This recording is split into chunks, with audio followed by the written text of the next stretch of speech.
Hello and welcome to Arise America. I'm Debbie Turner-Bell. In the news today, Rolling Stone magazine says they got it wrong, retracting last month's shocking UVA rape story. Also, knowing your rights, how to avoid a confrontation when stopped by the police, and remembering Nelson Mandela, paying tribute to the African leader 1 year after his death. We will have that and a lot more right now on Arise America. From coast to coast, every culture, every angle. This is Arise America. We begin tonight with a shocking statement from Rolling Stone magazine. The publication uncovered discrepancies in its controversial account of an alleged gang rape at the University of Virginia.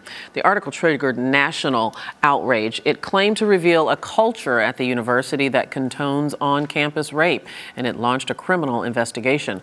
Arise News correspondent Gloria Chapa has more on this story. Gloria? Well, Debbie, the November 19th story describes a 2012 brutal gang rape of a woman named Jackie during a University of Virginia Phi Kappa Psi fraternity house party.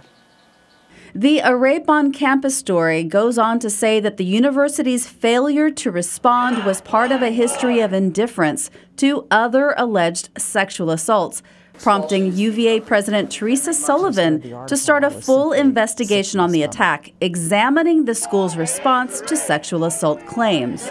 The author, Sabrina Rubin Erderly, says that she was unable to contact or interview any of the men who were accused of the crime. Rolling Stone decided to honor Erderly's request to refrain from seeking contact with the men because the victim, Jackie, was worried about retaliation. Since the story ran, critics questioned Erderly's methods, and a group of Jackie's friends who are also sex assault awareness advocates at UVA say that although they do believe something traumatic happened to their friend, they have also come to doubt her account of that night. Officials close to the Phi Kappa Psi fraternity say that the group did not host a party on September 28th, the day the rape was supposed to have happened. The Washington Post further reports that no members of the frat fit the details that Jackie eventually provided during interviews to Rolling Stone or in subsequent interviews with the Washington Post.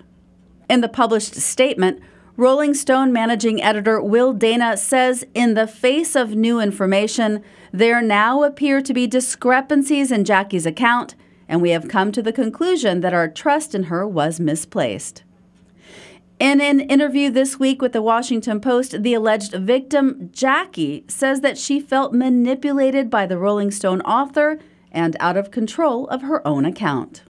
She also admits that some of the details in the original Rolling Stone story may not be accurate and that she didn't actually know whether the main attacker was indeed a member of Phi Kappa Psi, but maintains that the rape happened at the fraternity house. And the Charlottesville Police Department says detectives are investigating the allegations at the request of the university.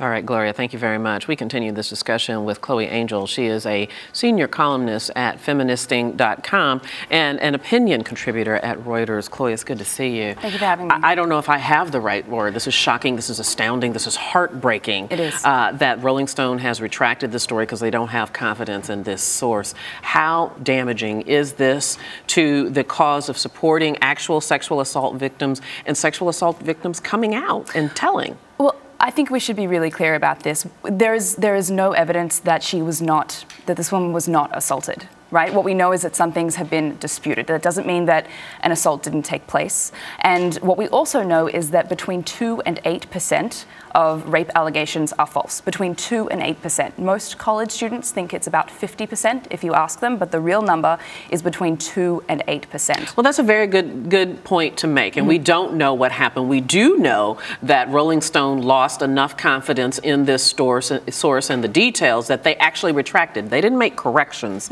they retracted, and so that does give ammunition to some of those who use that 50% statistic and say, see, a lot of people lie about being raped. The most important thing we can do is to believe survivors when they tell us they have been assaulted. The most important thing, the most powerful thing we can do is to honor survivors' voices. And what we know about this story is that the survivor's voice was not honored. She asked to be taken out of this story, and she was coerced into remaining in this story. So as I see it, the survivor's voice was not honored, and what that means is that going forward, future survivors' voices will not be listened to, will not be honored.